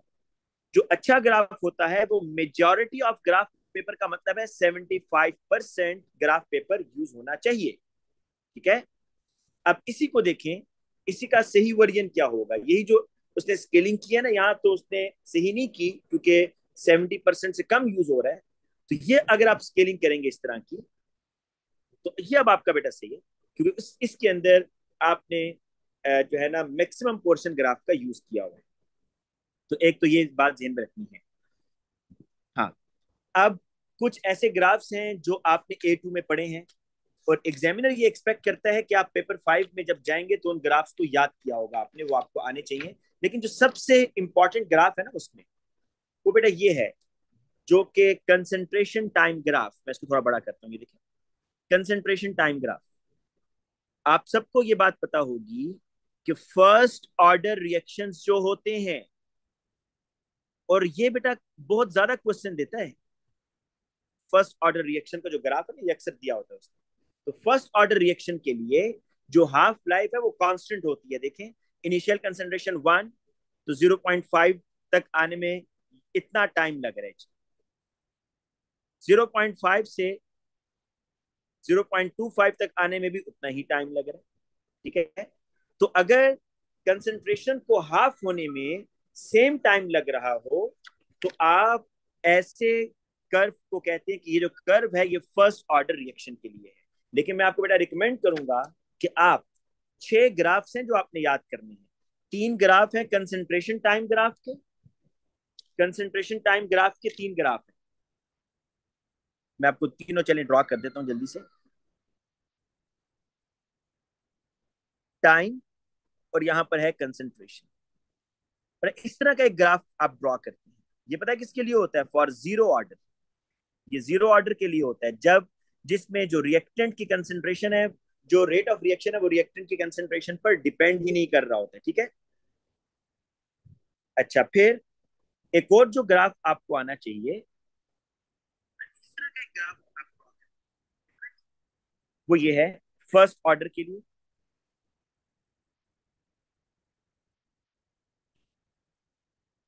First order concentration time graph ये इसी तरह होगा बेटा, ऐसे। और जो तीसरा ग्राफ है वो जरा देख लें, वो भी कंसंट्रेशन टाइम ग्राफ है, लेकिन वो थोड़ा सा ज्यादा स्टीपर है, बस ये जेन में रखें। वो ज्यादा स्टीपर होगा, ऐसे ऐसे है। तो ये अक्सर ये वाला पूछा जाता है, ये जो इसने भी पूछा हुआ है, ठीक है।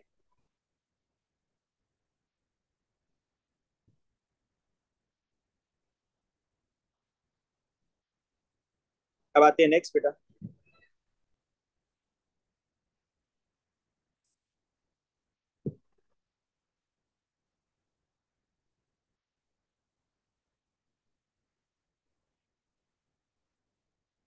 अच्छा जी, नेक्स्ट देखिए। हाँ, ग्रेडियंट कैसे निकालते हैं, ये तो आसान सी चीज है। अच्छा, इसकी ग्रेडियंट में ना मैं आपको एक करेक्शन करनी है बेटा, यहाँ पर एक करेक्शन करनी है। आप जब भी ग्रेडियंट निकालेंगे ना, ग्रेडियंट मतलब कोई भी लाइन कितनी स्टीपनेस, उसमें स्टीपनेस कितनी है, जब भी ग्रेडियंट निकालना हो तो एक गलती मत कीजिएगा, कभी भी ये दोनों एक्सट्रीम वाली वैल्यूज मत कीजिएगा, दोनों एक्सट्रीम वाली वैल्यूज मत कीजिएगा, इसमें आपके मार्क्स कट सकते हैं। आपको अगर यहाँ लें तो कम से कम यहाँ से इतना ले लें, दोनों एक्सट्रीम मत लीजिएगा, ठीक है। बाकी ग्रेडियंट निकालना आपको आता है, उसका फॉर्मूला बड़ा सिंपल सा है, राइज ओवर रन, ठीक है। Gradient Y axis divided by X axis. देखिए यहाँ पर इसने ये वैल्यूज, ये तो आपको बेटा बिल्कुल बेसिक चीज है, इस पर कोई डिस्कशन करने की जरूरत नहीं है, लेकिन एक चीज जो इसमें इंपॉर्टेंट थी मैंने बता दी है कि आपने दोनों एक्सट्रीम्स को यूज नहीं करना, ठीक है। दरमियान से कोई ट्राइंगल ले लें, लेकिन वो ट्राइंगल इतनी हो कि वो आ, बस एक्सट्रीम वाले पॉइंट्स ना हो। अच्छा, इस ग्रेडियंट को यूज करके बेसिकली ये फॉर्मूला ये बना था ना बेटा, इस ग्रेडियंट का देखें, ग्रेडियंट इज इक्वल टू, ये वॉल्यूम था इधर, डिवाइडेड बाय यहाँ क्या आ रहा है, मैस आ रहा है। तो अगली दो तीन स्लाइड्स के अंदर, ये स्लाइड मैं भी आपसे शेयर भी कर दूंगा, अगली दो तीन स्लाइड्स के अंदर वो बेसिकली क्या चाह रहा है वो, क्योंकि आपको पता है ये तो कांस्टेंट है ना, ग्रेडियंट तो कांस्टेंट है ना, स्ट्रेट ये जो इस तरह की लाइन होता है इसके लिए ग्रेडियंट एक जितना ही आ रहा है ना, ग्रेडियंट इज कांस्टेंट। तो अगली दो तीन स्लाइड्स में वो कह रहा है कि आप वॉल्यूम भी निकाल सकते हैं गैस का, मैस ऑफ मैग्नीशियम भी निकाल सकते हैं। तो ये उसने बेटा अगली दो तीन स्लाइड में बताया है, आप इसको चेक कर सकते हैं, क्योंकि ग्रेडियंट आपको पता चल गया ना कि how to use the gradient. We can now work out any of three equations.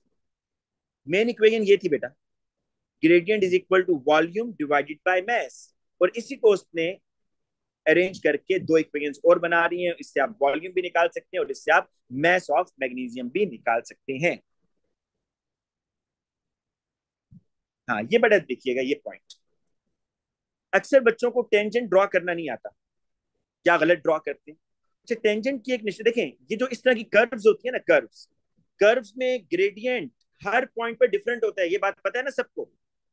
जो ऊपर आपने निकाला था ना बेटा स्ट्रेट लाइन के लिए जो ग्रेडियंट होता है वो कांस्टेंट होता है। यहां पर देखें, यहां पर आप जहां भी ग्रेडियंट निकालेंगे ना किसी पॉइंट पर भी वो कांस्टेंट होगा, लेकिन क्योंकि ये डायरेक्ट इसका रिलेशन है ना, डायरेक्ट रिलेशन है, लेकिन ऐसे ग्राफ्स जिसमें कर्व्स आ रहे हैं तो वहां पर आपको हर पॉइंट पर डिफरेंट ग्रेडियंट मिलेगा। सपोज देखिए ये जो ग्रेडियंट है ये इसने 10 सेकेंड्स पर निकाल रहा है, तो 10 सेकेंड्स पर अच्छा ग्रेडियंट में आपने क्या काम करना है कि जरा यहां से पॉइंट्स देख लें कि for a curve line of best fit, you can only measure the gradient at specific point. This is done by drawing a tangent to the line. अब देखो इसमें बेस्ट तरीका क्या होता है कि जब आप कोई टेंजेंट ड्रॉ करते हैं ना जो सिर्फ इस पॉइंट को टच कर रहा हो बेटा, इस पॉइंट को, तो अगर आप इस चीज का ख्याल करो, मुझे तो इससे बड़ी हेल्प मिलती है किससे, ये जो मैं आपको बात बता रहा हूँ कि अगर आप यहाँ एंगल देख लिया करो इधर और ये इधर एंगल सेम होना चाहिए, तकरीबन आपको देखने में नजर आना चाहिए ना कि ये दोनों एंगल्स अगर सेम है ना तो समझ जाओ कि आपका ये वाला एंगल इधर और ये वाला अगर ये सेम है तो इसका मतलब टेंजेंट आपका सही ड्रॉ किया हुआ, ठीक है। अच्छा, और दूसरी बात मैंने बता दी कि कर्व्स के अंदर हर पॉइंट पर आपको जो टेंजेंट होगा उसकी डिफरेंट वैल्यू मिलेगी। देखें यहां पर टेंजेंट इसने भी ड्रॉ किया एट 30 पर, राइज ओवर रन फॉर्मूला वही है, ठीक है। तो ये बातें आपको पता होंगी इसलिए इस पर मजीद टाइम जाया नहीं करते। आपसे बेटा सम टाइम इस तरह का क्वेश्चन पूछ सकता है जो कि बड़ा आसान है कि यहाँ पर क्या हो रहा है जी, जब ये जो ग्राफ है ये लाइन जाकर मुकम्मल फ्लैट हो रही है तो इसका क्या मतलब है। तो आपने याद रखना है कि जब ये फ्लैट हो रही है इसका मतलब ये हुआ कि अब रिएक्शन आपका खत्म हो चुका है, ठीक है, रिएक्शन आपका खत्म हो गया। इसको प्लेटू बोलते हैं, प्लेटू भी इसको कहते हैं। नेक्स्ट जरा देखते हैं जी स्लाइड, इसमें मैंने आपसे हैजर्ड्स डिस्कस करने,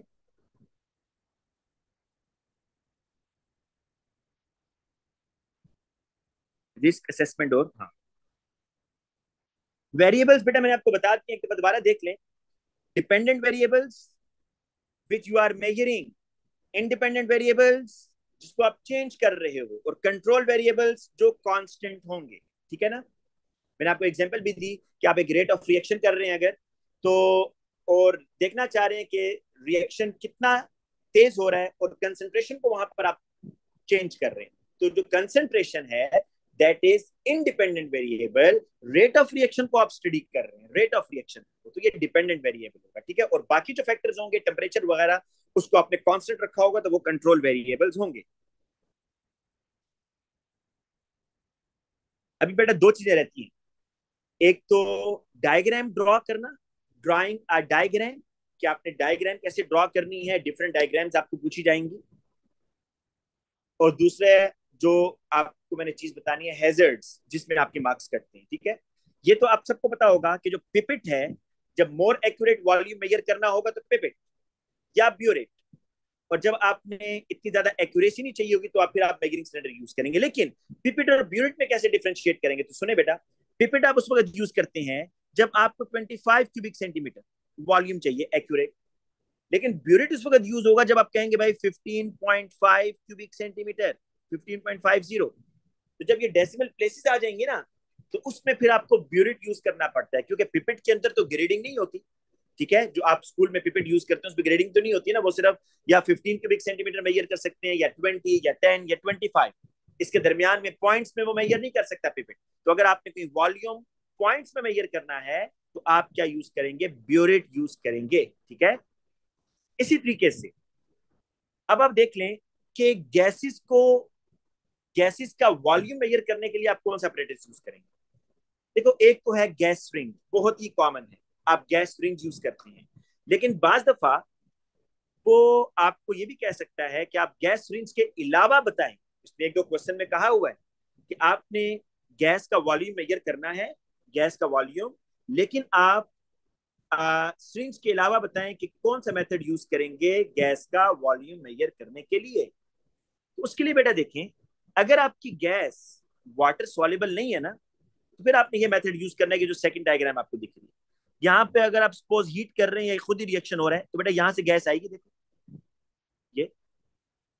अच्छा, ये जो आपका यहाँ पर इन्वर्टेड मेजरिंग सिलेंडर है ना, ये फुली यहाँ पर आपने इसको वाटर से फिल किया होता है, ये पहले सारा पानी से फिल था मुकम्मल, राइट। हुआ क्या, जैसे जैसे बेटा गैस आई, तो गैस ने क्या किया, क्योंकि गैस वाटर में तो सॉल्युबल नहीं है, तो लिहाजा ये गैस क्या करेगी, ये गैस यहाँ पर वाटर को डिस्प्लेस करेगी, वाटर डिस्प्लेस होता जा रहा है। तो ये जो आ रहा है ना आपके पास, ये गैस का वॉल्यूम है, this is the volume of gas. और आस्ते आस्ते पानी नीचे आता जाएगा और आप गैस का वॉल्यूम मेजर करते जाएंगे। लेकिन मैंने ये बताया है कि नॉन वाटर सॉल्युबल गैसेस, उनको आप इस ऑपरेटर से यूज करेंगे, इस ऑपरेटर से मेजर करेंगे। इसकी बेटा डायग्राम की प्रैक्टिस कीजिएगा, ये अक्सर एग्जामिनर आपसे पूछता है कि अदर देन गैस रेंज आप कौन सा मेथड यूज करेंगे गैसेस के वॉल्यूम को मेजर करने के लिए। नेक्स्ट जी, ये तो सिंपल है, हमने हमने इसको डिस्कस भी कर लिया, मेजरिंग बैलेंस। हाँ, हैजर्ड्स पर आते हैं, हैजर्ड्स पर वैसे निशानात तो आपसे नहीं पूछता, ठीक है। एक है हार्मफुल, पहला जो है ना हार्मफुल, क्रॉस का मतलब होता है हार्मफुल। ये हार्मफुल इतना ज्यादा डेंजरस नहीं होता बेटा, ठीक है। लेकिन जो क्रोजिव होता है ना, क्रोजिव, ये आपकी स्किन को खा जाता है। क्रोजिव का मतलब है आपकी स्किन जल जाएगी। तो अगर कोई चीज क्रोजिव है, हार्मफुल या इरिटेंट इज नॉट डेंजरस, ठीक है, इससे आपको कुछ नहीं होगा, इतना नुकसान नहीं होगा। लेकिन जो क्रोजिव है, ये अगर आप केमिकल कोई क्रोजिव और आपकी स्किन के ऊपर गिर गया है, तो फिर इससे आपको आपकी स्किन जल जाएगी, खाई जाएगी ऊपर से। तो ये हैजर्ड है, क्रोजिव इसका हैजर्ड है। इसकी प्रिकॉशन क्या होगी, इसकी प्रिकॉशन होगी कि आप ग्लव्स पहन लें, ग्लव्स, ठीक है, और केमिकली रेजिस्टेंट ग्लव्स। ये दो चीजें समझें, एक होता है हैजर्ड, हैजर्ड का मतलब होता है डेंजर, तो क्रोजिव इसमें हैजर्ड है। और इसकी प्रिकॉशन क्या है, प्रिकॉशन ये है कि आप ग्लव्स पहने, ठीक है। अच्छा, ये टॉक्सिक होता है ना, ये बहुत खतरनाक है, ये तो बेटा फैटल है, टॉक्सिक बहुत खतरनाक है, ठीक है।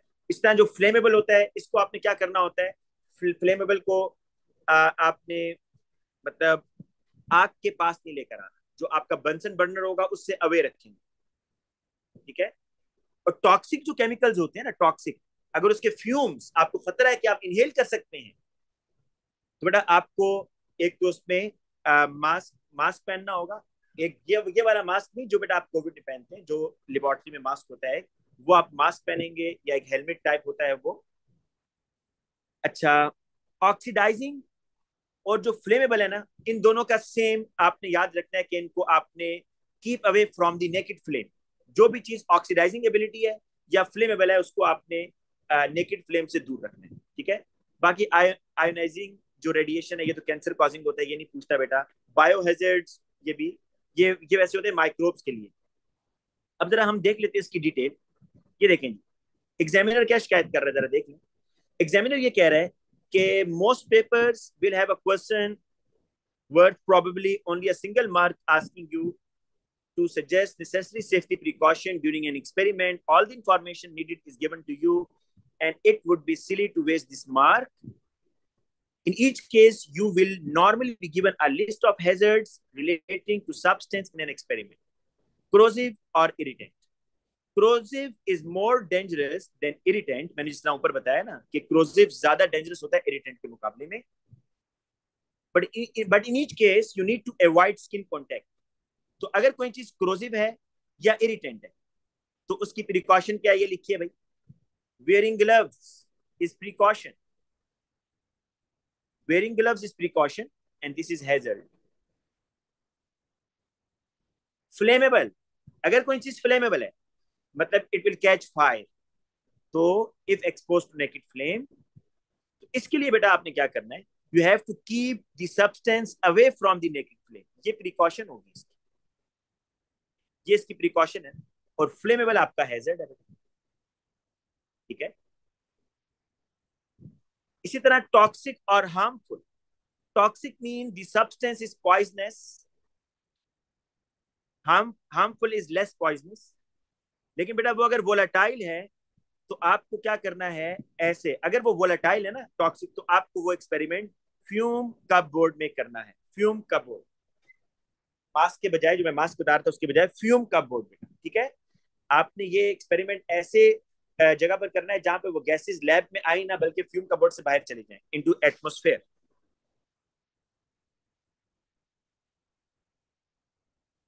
अच्छा, इसी तरीके से कह रहे कि अगर स्किन कांटेक्ट के लिए वो पॉइजनस है, तो आप क्या करेंगे, ग्लव्स को यूज करेंगे। अब उसने आपको एग्जांपल दी हुई है, कह रहा है the examiner report complain that students were not being precise enough in their answers. Your answer should look something like this. Hazard, हाँ ये बेटा उसने बताया हुआ आपको कि आपने इस तरह आंसर देना है।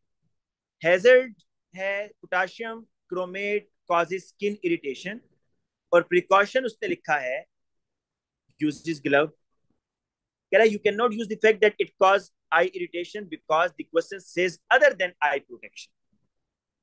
ठीक है ना बेटा, अगर उसने आपसे कहा है ना कि आप अदर देन आई प्रोटेक्शन कहें, तो फिर आपने यूजेस ग्लव्स को ही लिखेंगे ना।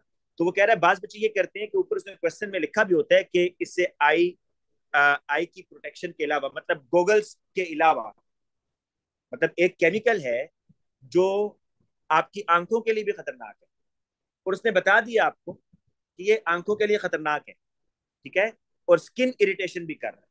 तो आप अदर देन आई प्रोटेक्शन बताएं। आई प्रोटेक्शन के अलावा मतलब वेयरिंग गोगल्स के अलावा दूसरी एहतियात क्या करेंगे, तो भाई आपने वो फिर ग्लव्स लिखना होगा ना।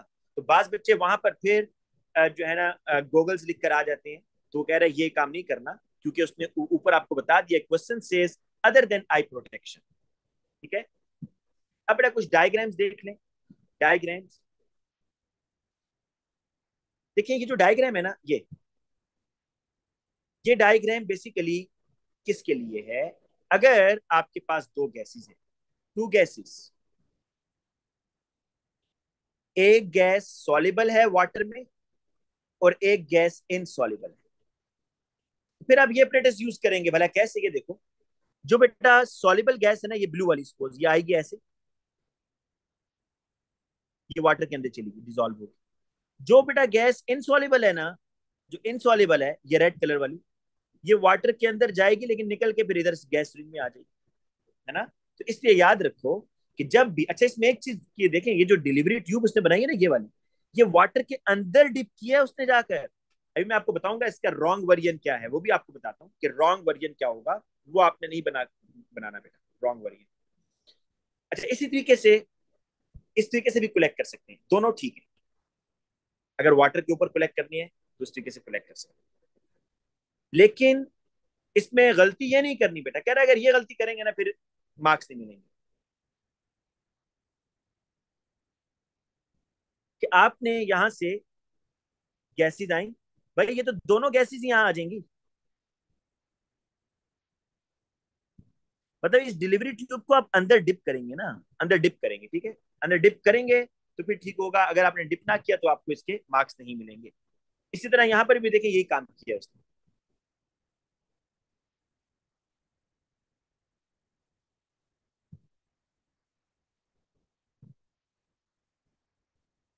हाँ बेटा ये जल्दी से देख लें बस, उसके बाद हम इसको खत्म करेंगे। एक्यूरेसी एंड रिलायबिलिटी, बड़ी अच्छी डायग्राम है, इससे आपको बड़ा अच्छा समझ आ जाएगा। देखें, ये आपके पास थ्रोइंग डार्ट है जिसपे आपने निशाना मारना था बिल्कुल सेंटर में, लेकिन आपने जो 5 निशाने मारे वो इधर, एक इधर आ रहा है, एक इधर आ रहा है, एक इधर, एक इधर और एक इधर। आपके निशाने एक तो एक्यूरेट तो नहीं थे ना, एक्यूरेट होते तो यहाँ होने, ये एक्यूरेट पॉइंट। एक तो एक्यूरेट भी नहीं है और रिलायबल भी नहीं है, हर दफा डिफरेंट आ रहा है भाई। तो ये ना एक्यूरेट है, not accurate, not reliable. Accuracy क्या होती है? Accuracy is a measurement how close to the actual value. Accuracy है कि आप कितना क्लोज है एक्चुअल वैल्यू के।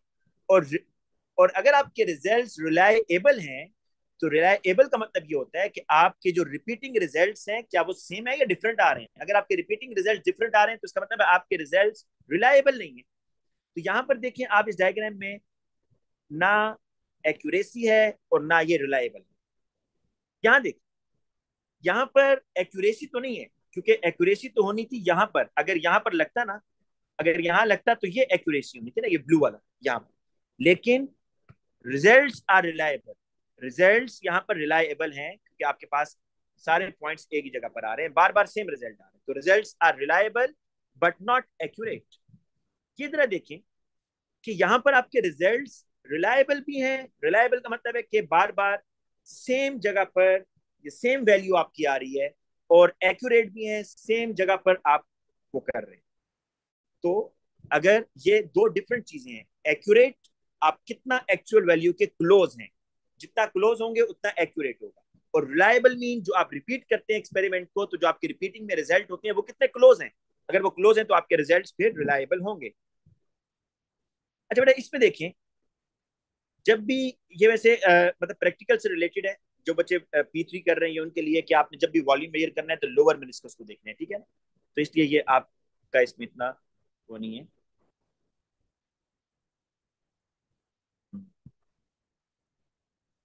पर ये सारी चीजें आपके काम की नहीं, इसलिए मैं इसको स्किप कर रहा हूँ, ठीक है ना।